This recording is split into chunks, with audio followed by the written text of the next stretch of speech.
네, 오늘 그 말씀은 사도행전 강해 2장 22절에서 23절까지 말씀입니다. 베드로의 절교 2, 베드로의 절교 넘버 2인데요. 하나님께서 정하신 뜻으로 말씀을 전하도록 하겠습니다. 일단 그 말씀을 전하기 전에 그 복습하는 측면에서 우리 지난주에 전했던 말씀 잠깐 나눠보고자 해요. 사도행전 2장 18절 말씀이 우리 지난주 말씀의 핵심 구절이에요. 제가 읽어드리면, 그때 내가 내 영을 내 남종과 여종들에게 부어주리니 그들이 예언할 것이요. 그러니까 만민에게 내 영을 부어주리라 하셨어요. 2장 17절에서 만민에게 내 영을 부어주리라 하셨는데, 그것을 그 2장 18절에서 그 만민을 특정을 지어요. 왜냐하면 예수님 안 믿는 사람한테는 영을 부어주시지 않거든요. 그러니까 세상 모든 사람들에게 다 부어주지만 조건이 있어요. 이게 18절에서 말하는 내 남종과 내 여종이에요. 즉 하나님 말씀을 믿고 순종하는 사람들에게만 내 영을 부어주시겠다는 말씀이에요. 네, 그렇게 해석이 돼요. 이게 지난주 말씀의 핵심이었어요. 그래서 자녀들은 예언할 것이요, 젊은이들은 환상을 보고 늙은이들은 꿈을 꾸리라. 환상, 예언, 꿈, 이것들은 다 은사예요. 은사는 뭐냐? 우리 신앙의 수단이에요. 그러니까 목적은 아니에요. 목적은 열매고, 우리 성령님이 열매 맺는 거, 우리가 예수님의 장성한 분량이 충만한 데까지 자라나는 거, 예수님의 인격을 닮아가는 거, 예수님의 사랑을 배우는 거, 이게 목적이면 이거는 성령님의 열매가 되겠죠. 근데 이 성령님의 은사는 수단이 돼요. 우리가 이웃 사랑을 하기 위해서, 하나님 사랑을 하기 위해서 사용되는 도구가 돼요. 이 도구가 있어야 더 믿음 생활할 때 편하겠죠. 그러니까 예언도 받고 꿈도 꾸고, 이런 게 있으면 아무래도 이웃 사랑하기도 좋겠죠. 그래서 저는 이 꿈을 꾸는 은사가 있어요. 그래서 삶에 많은 도움이 돼요. 왜?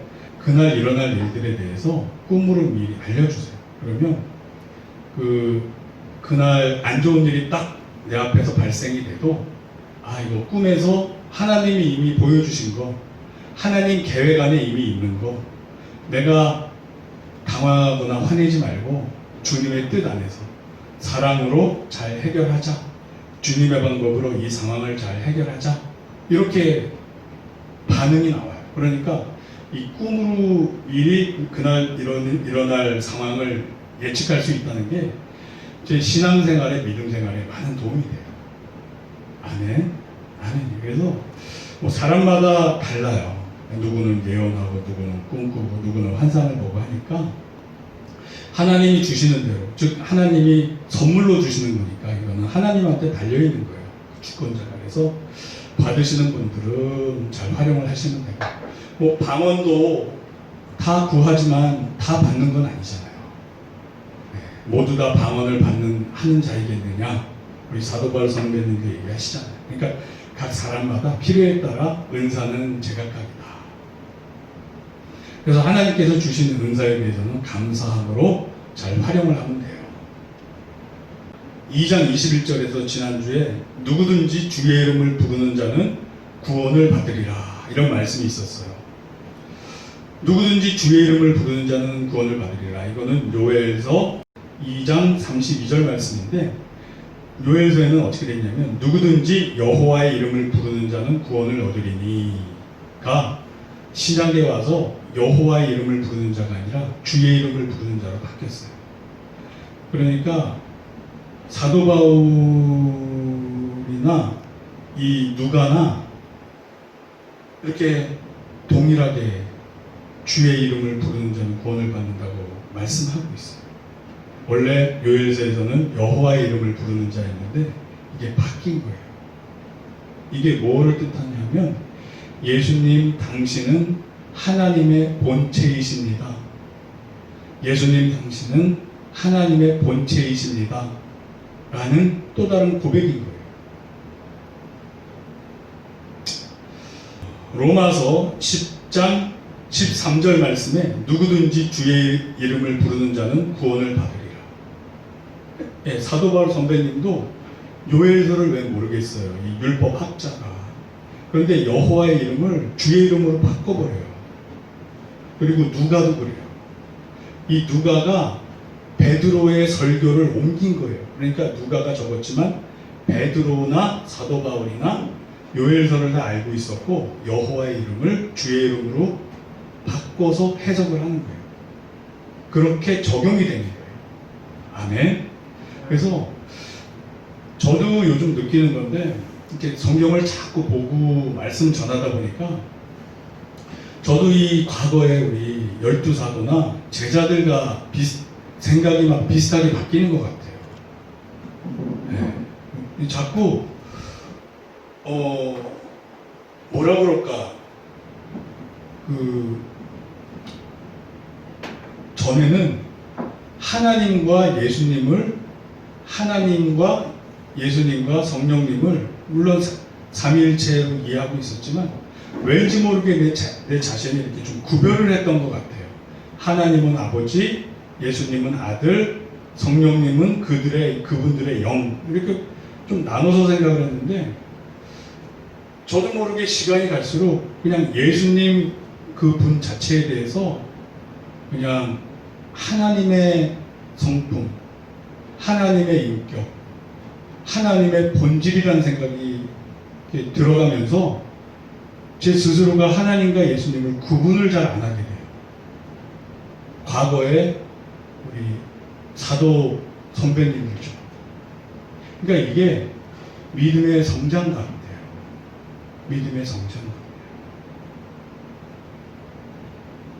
퀴리오스라고 관사 없는 퀴리오스는 하나님을 뜻하는 건데 예수님한테 동일하게 다 적용을 했었어요. 구분이 없어요. 우리 선배님들이 그래요.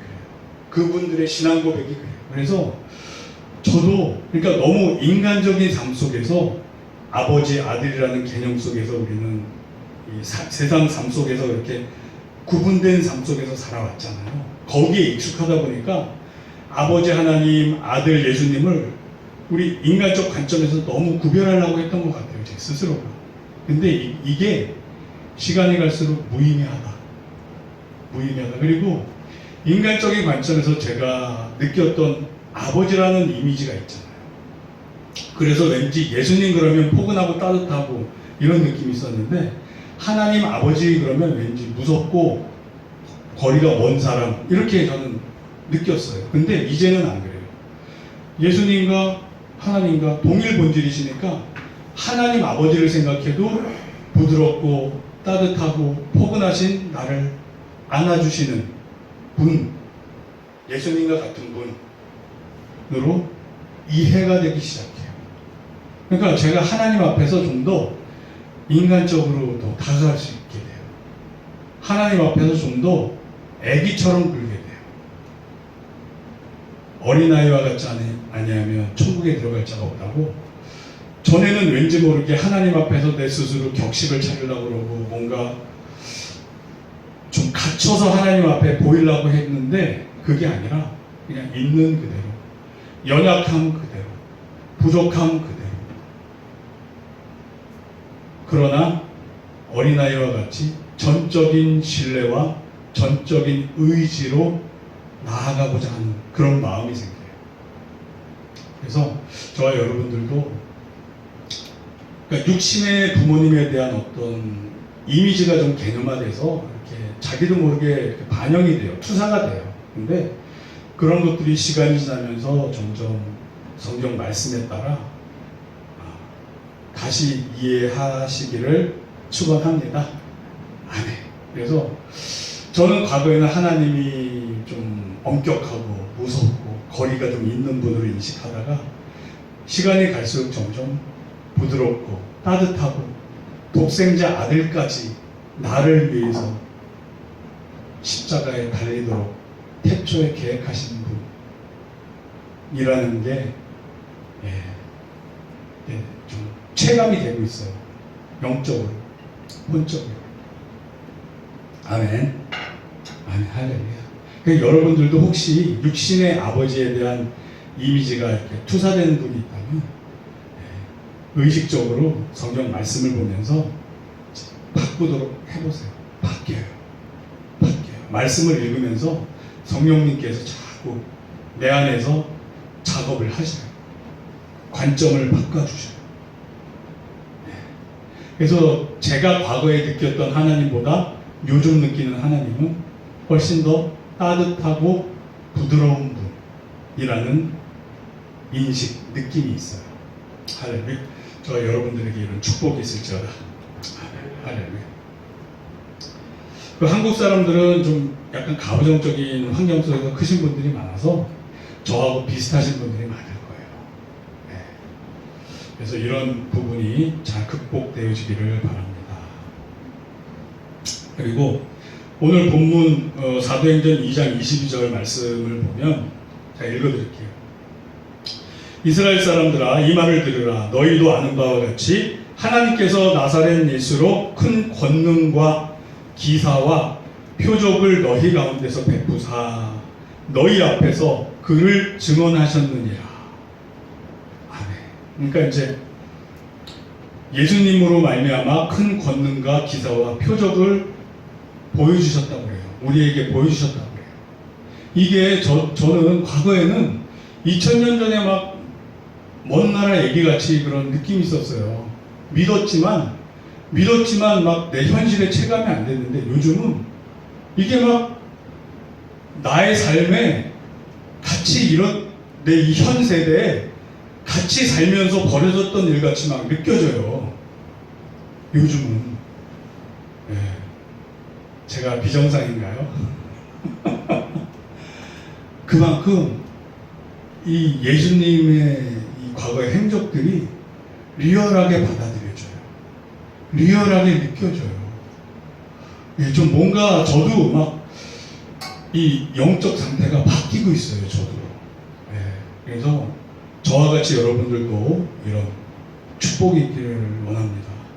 그러니까 예수님의 이런 십자가 사건, 막 이런 제자들의 활동이 꼭 동시대에 제가 같이 겪고 제가 같이 느꼈던 느낌으로 막 와요. 그러다 보니까 순교에 대한 것도 더 리얼하게 느껴져요.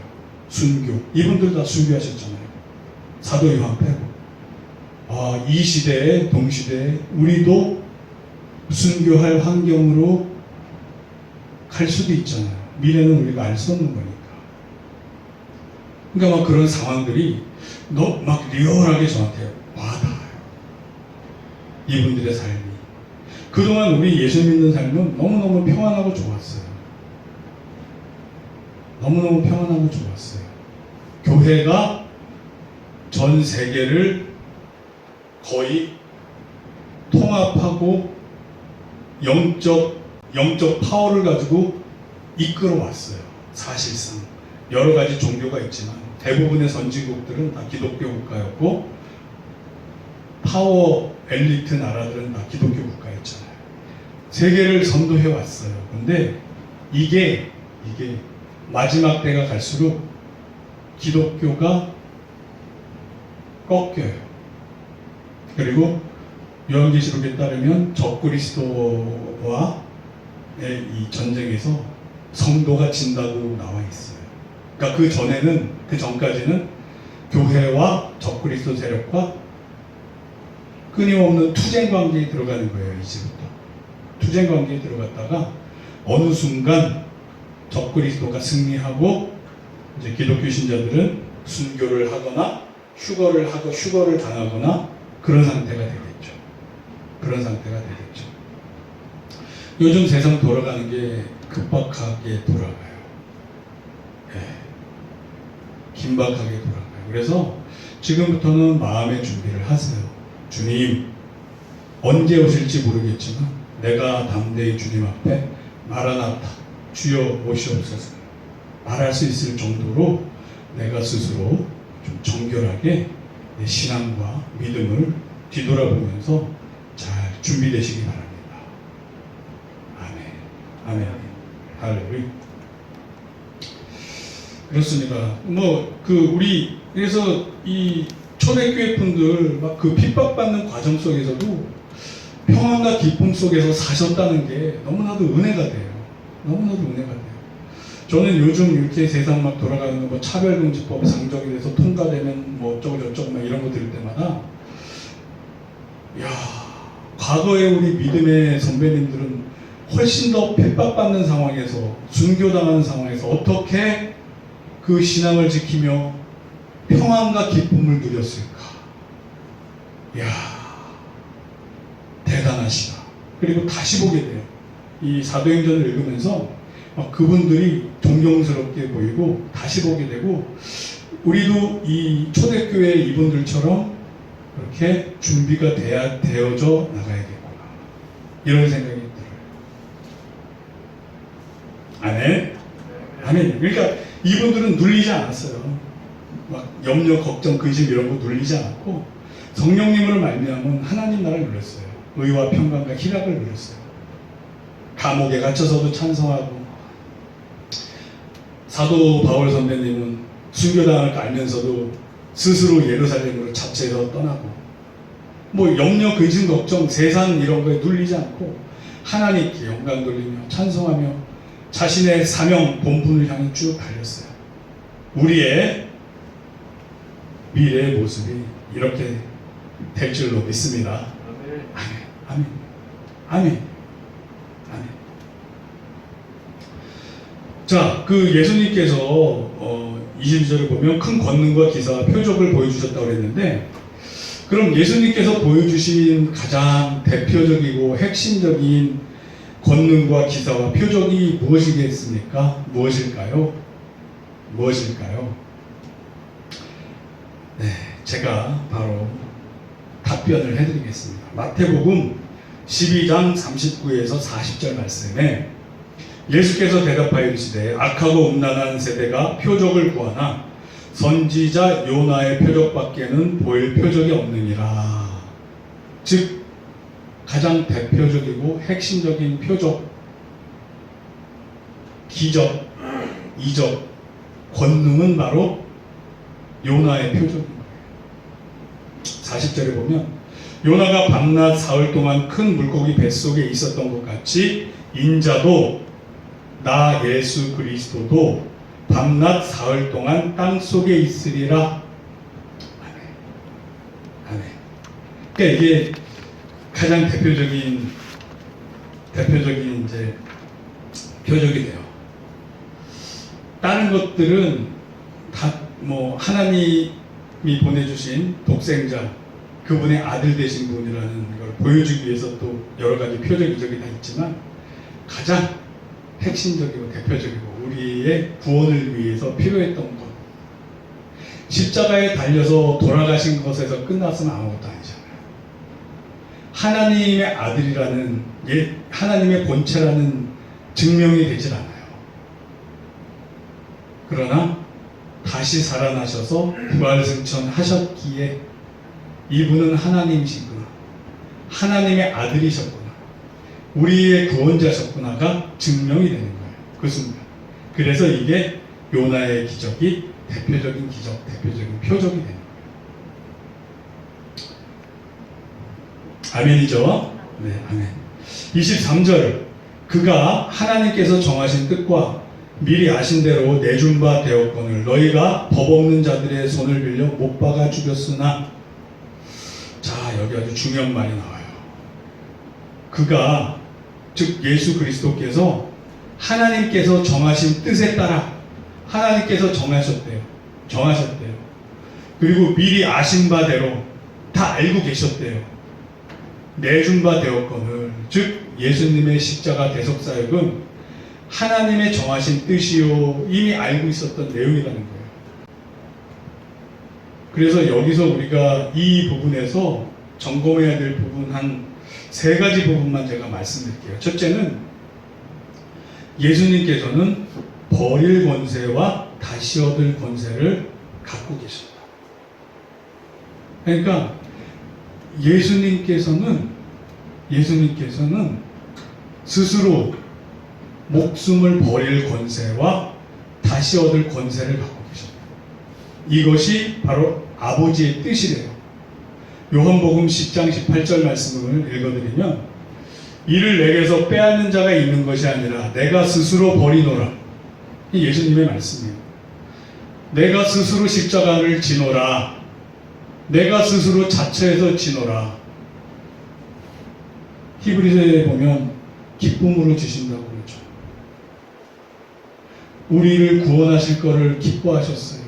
그래서 십자가를 지시는 그 과정 기뻐하셨어요. 물론 겟세마네 동산에서 진짜 이 땀이 피가 되듯이 간절한 기도를 하시면서 이 잔을 내게서 옮기시옵소서까지 인간적인 고뇌와 고통도 솔직하게 고백했지만, 그러나 아버지의 뜻이라면 아버지 뜻대로 하옵소서, 이렇게 간단 말이에요.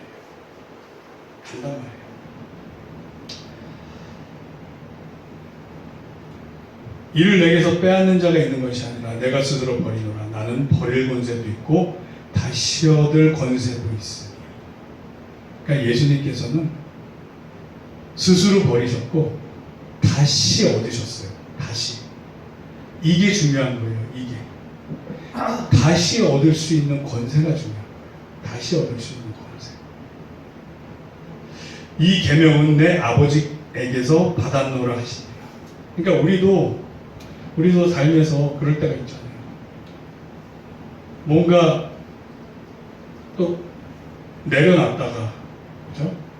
다시 취할 수도 있고, 하나님 뜻 안에서, 이게 하나님의 뜻이라면 내려놓을 수도 있고 다시 잡을 수도 있어요. 이것이 하나님의 뜻이 맞다면. 예를 들면 아브라함이 이삭을 바칠 때 하나님이 이삭을 잡으라 하셨어요. 이게 하나님의 뜻이다 그래서 정말 손에 칼을 쥐고 이삭을 죽이려고 했어요. 정말 죽이려고 했어요. 근데 죽이려고 하는 순간 하나님이 멈춰라.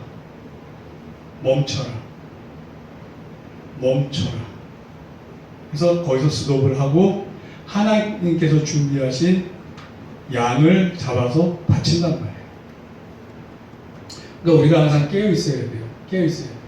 분명히 내가 어저께 음성 듣기로는 이거를 내려놔야 되는데 또 상황에 따라 다시 잡으라 그러면 다시 잡을 수도 있는 거예요. 그것이 하나님의 뜻 안에 있는 거예요. 하나님의 뜻이라고. 그와 같이 예수님께서는 스스로 버릴 권세도 있으셨고 다시 취하실 권세도 있으셨던 거예요. 아멘. 중요한 거는 예수님의 다시 취하실 권세.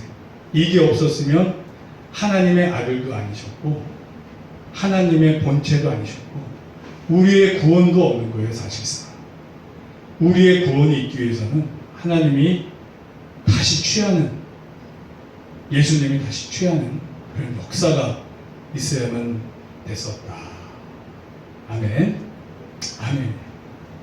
그리고 두 번째는 하나님께서 이 정하신 뜻이 의미하는 것은, 미리 아셨다는 것이 의미하는 것은 하나님의 지혜를 의미해요. 이 하나님의 지혜를 우리는 알 수 없었어요. 그래서 비밀이라고도 해요. 사람들은 알 수 없었기 때문에. 고린도전서 2장 7절에서 10절까지의 그 말씀을 제가 쭉 읽어드리면서 설명해 드릴게요. 오직 은밀한 가운데 있는 하나님의 지혜를 말하는 것으로서 곧 감추었던 것인데 하나님이 우리의 영광을 위하여, 우리의 영광, 즉 우리의 구원을 위하여 만세전에 미리 정하신 것이라. 그러니까 하나님께서 예수 그리스도를 십자가에 달려 돌아가시게 했다가 부활승천시키실 게 만세전에 계획되어 있다는 거예요. 만세전에. 8절. 이 지혜는 이 세대의 통치자들이 한 사람도 알지 못하였나니 만일 알았더라면 영광의 주를 십자가에 못 박지 아니하였으리라. 그러니까 하나님의 계획을 세상은 알 수 없었어요. 이렇게 구원하실 줄은 세상이 알지 못했어요. 9절 기록된 바 하나님이 자기를 사랑하는 자들을 위하여 예비하신 모든 것은 눈으로 보지 못하고 귀로 듣지 못하고 사람의 마음으로 생각하지도 못하였다 함과 같으니라. 그러니까 이스라엘의 그 율법학자들이 다 몰랐어요. 오직 믿음이 있던 성령님이 그 위에 계셨던 분들만 알았어요. 시므온이나 안나 선지자 같은 분은 아기 예수를 알아봤잖아요. 세례 요한같이 성령 충만했던 사람은 알아봤잖아요. 그리고 율법학자 중에 거의 드문 케이스로 니고데모 같은 사람은 예수님과 대화를 통해 알아봤잖아요. 그 외에는 몰랐어요. 세상에 알지 못했어요. 알 수가 없었어요. 10절 그 이유가 나와요. 오직 하나님이 성령으로 이것을 우리에게 보이셨으니 성령은 모든 것 곧 하나님의 깊은 것까지도 통달하시느니라. 즉 진짜 하나님을 제대로 믿어서 성령님의 인도하심을 받았던 사람들은 알게 됐어요. 그 뜻이에요. 그래서 지금 현재도 우리가 예수님 믿고 성령님의 인도하심을 받지 않으면 복음을 온전히 이해 못해요. 예를 들어서 자유주의 신학자들 있잖아요. 성경책을 연구한다고 얼마나 많이 읽고 얼마나 많이 보고 얼마나 많이 연구를 하겠어요. 하지만 그 복음의 진리를 깨닫지 못하고 삶에 적용을 못해요. 왜? 성령님의 조명하심이 없어서. 성령님께서 깨닫게 해주셔야 돼요. 우리가 마음으로 진짜 믿고 입으로 시인하는 믿음이 있어야 돼요. 그렇지 않으면 성령님께서 우리 안에 내주하시지 못하고 성령님께서 알려주시지 못해요. 그래서 성경책을 그렇게 많이 읽고 연구하는 사람들이 복음을 이해를 못해서 이상한 얘기를 많이 하는 사람들이 있어요. 네, 그렇습니다. 자, 그리고 세 번째는 우리가 여기서 알 수 있는 것은 하나님의 경륜이라는 거예요. 하나님의 경륜. 하나님의 경륜이 무슨 뜻이에요? 경륜은 경영, 관리, 통치 이런 뜻이에요. 하나님이 전 온 우주를 창조하시고 운영하시고 경영하신다는 뜻이에요. 하나님의 경륜. 아멘. 이 하나님의 경륜에 대한 말씀은 에베소서 1장 7절에서 14절에 나와 있어요. 제가 쭉 읽어가면서 설명해 드릴게요. 7절 우리는 그리스도 안에서 그의 은혜의 풍성함을 따라 그의 피로 말미암아 속량 곧 죄사함을 받았느니라. 예수님의 십자가 대속사역을 말씀하고 있죠. 8절 이는 그가 모든 지혜와 총명을 우리에게 넘치게 하사. 하나님이 우리에게 지혜와 총명을 주시네요. 9절 그 뜻의 비밀을 우리에게 알리신 것이요 그의 기뻐하심을 따라 그리스도 안에서 때가 찬 경륜을 위하여 예정하신 것이니. 즉 하나님의 통치 계획 속에서 다 있었던 거예요. 예수님의 대속사역 만세전에 다 계획되어 있었던 거예요. 10절 하늘에 있는 것이나 땅에 있는 것이나 다 그리스도 안에서 통일되게 하려 하시니라. 11절 모든 일을 그의 뜻의 결정대로 일하시는 이의 계획을 따라 즉 자기 뜻대로 다 이렇게 통치하신다는 거예요. 하나님이 밖에 없죠. 성삼일체 하나님밖에 없죠. 이렇게 하실 수 있는 분은 계획을 따라 우리가 예정을 입어 그 안에서 기업이 되었으니. 여기서 이 예정이라는 거는 십자가 대속사역을 하시고 그 대속사역을 믿는 사람은 구원받게 예정된 걸 뜻해요. 김철수 너는 구원받게 예정됐어. 너 박말자 너는 구원 안 받게 돼 있어. 이런 뜻이 아니에요. 예정은 십자가 대속사역이 예정돼 있고 이 십자가 대속사역을 믿고 받아들이는 사람, 예수 그리스도를 우리의 구주로 받아들이는 사람이 구원받는다는 것이 예정돼 있다는 거예요. 아멘. 이 뜻이에요. 그러니까 여기서 오해를 하면 안 돼요. 이 예정을. 12절 이는 우리가 그리스도 안에서 전부터 바라던 그의 영광이 찬송이 되게 하려 하십니다. 그러니까 우리가 하나님의 찬송이 되게 하려 했대요.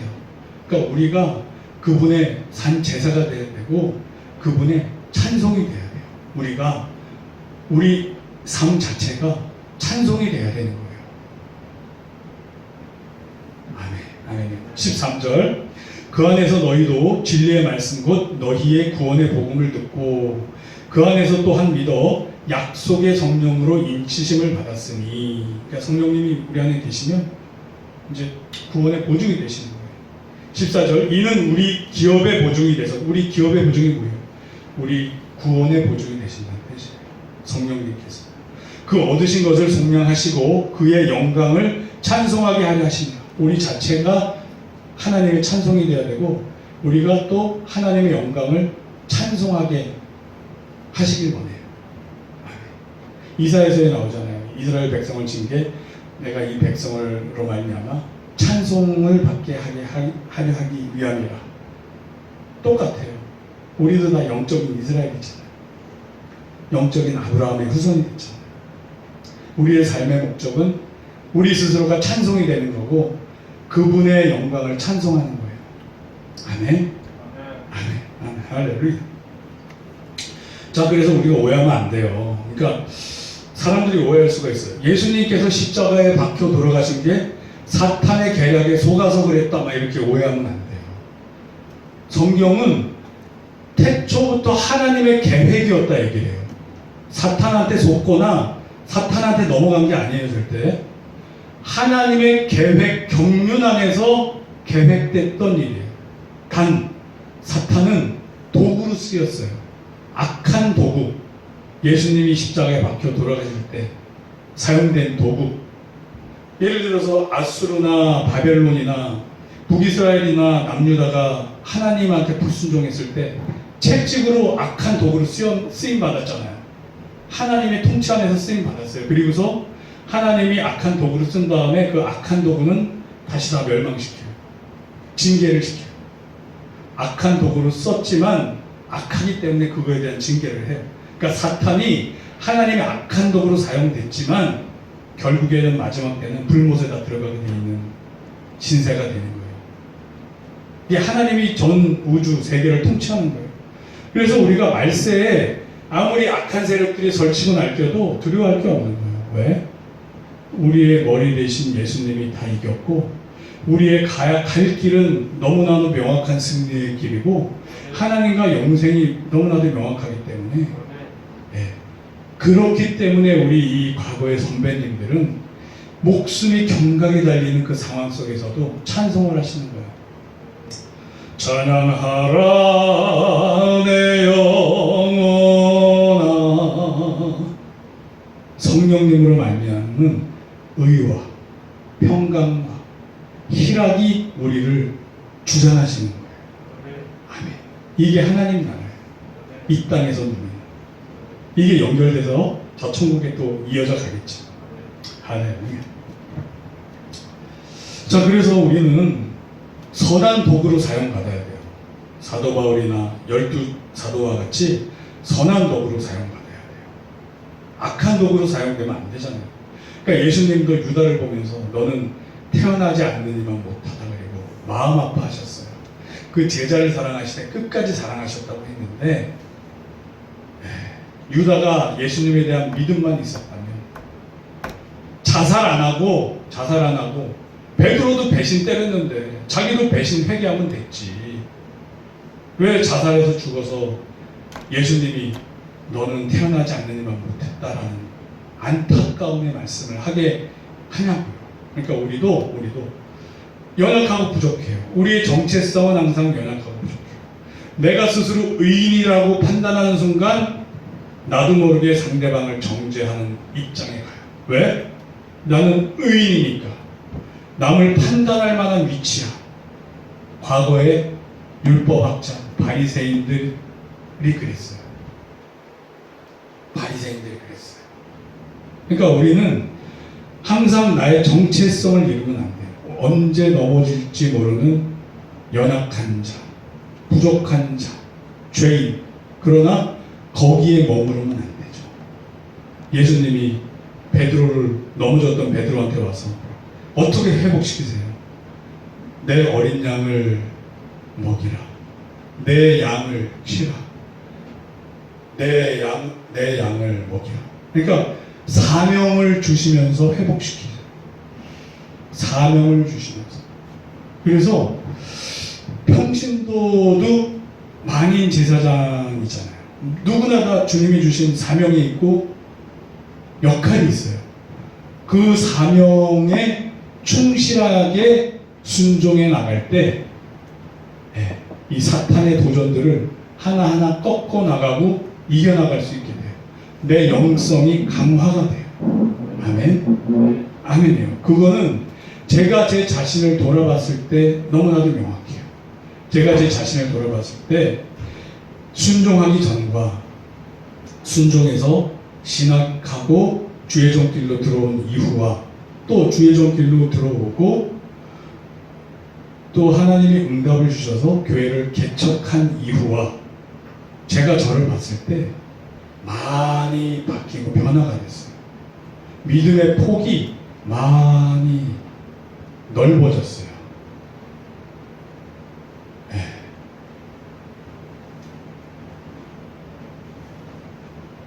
네, 그렇습니다. 그래서 이런 거를 저만 느끼면 안 되잖아요. 우리 형제 자매님들도 같이 느끼셔야 되잖아요. 지금도 저도 넘어져요. 제가 예수님이 아닐진데 문제는 주님 앞에 겸손히 나와서 항상 겸손하게 솔직하게 주님과의 관계를 계속 이어가는 거예요. 아멘. 사도 바울의 그 말씀이 그 스스로의 고충을 진짜 내 얘기 같아요. 남의 얘기 같지가 않아요. 그렇게 사는 거예요. 천국 가는 그날까지 영적 정쟁을 하면서 항상 이길 수만은 없잖아요. 지기도 해요. 그러나 다시 주님이 우리 대장 되시고 머리 되시니까 주님만 바라보고 붙잡고 일어서는 거예요. 그럼 이미 이겼어. 죄책감이나 정죄감에 사탄의 속임수에 속으시면 안 돼요. 절대. 우리가 의인이라서 구원받는 게 아니라 예수님을 믿음으로써 의인으로 칭함받고 구원받는 거예요. 아멘. 그거는 우리가 천국 가는 그 순간까지 똑같아요. 동일해요. 오죽하면 말년에 사도 바울 선배님이 나는 죄인 중에 괴수로다. 그것은 주님 앞에 섰을 때 나의 본질은 죄인이다. 오직 예수 그리스도로 말미암아 나는 의인으로 인정받는다. 라는 거예요. 단지 더 순종 잘하고 충성을 잘했으면 열무나 비유에 나오는 것처럼 상급을 더 많이 받고 착하고 충성된 종아 너는 열무나를 남겼으니 10골의 권세를 가져라. 너는 5문화를 남겼으니까 너는 5골의 권세를 가져라. 상급의 차이는 있을 수 있어요. 그러나 우리가 주님 앞에 있는 이상 정죄함에 빠지면 안 돼요. 아멘. 정죄함에 빠지면 하나님 일을 못하게 되고 탈락하게 돼요. 즉 정죄감에 빠지도록 유도하는 것은 결국 뭐다? 사탄이다. 사탄.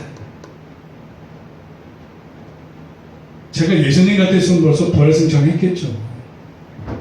네. 진짜 저 예전에 교만했을 때 믿음 잘하기 전에는 그 이제 막 중고등학교 때 막 톨스토이 인생론 읽고 나도 이렇게 사랑하면서 살 수 있어. 나도 예수님처럼 살 수 있어. 이거 뭐 어려워?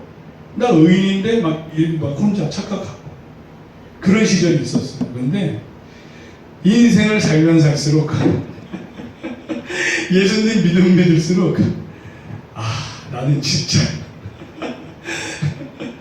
아이고 사도 바울 선배님이 그런 글 안 남겼으면 어쩔 뻔했어요. 진짜 너무 비슷하게 막 느끼는 거예요. 이 사망의 몸에서 누가 나를 구원하랴. 그러나 우리 주 예수 그리스도로 말미암아 하나님께 감사하리로다. 아멘. 이게 복음의 진수인 거예요. 우리가 할 수 있는 게 뭐가 있겠어요? 우리 안에 의로움이 얼마나 있겠어요? 오직 성령님으로 말미암아 우리가 조금씩 예수님 닮아가는 그거 아멘. 아멘. 아멘. 그래서 저와 여러분들이 10문화씩 주님 앞에서 챙길 수 있는 저와 여러분들이 되기를. 그리고 사탄이 공격할 때는 예수 이름을 명하노니 사탄아 떠나가라. 떠나가라. 떠나가라. 물리치시고 주님의 뜻을 분별해서 마지막까지 순종해서 승리하는 저와 여러분들이 되기를 축복합니다. 아멘. 기도하겠습니다.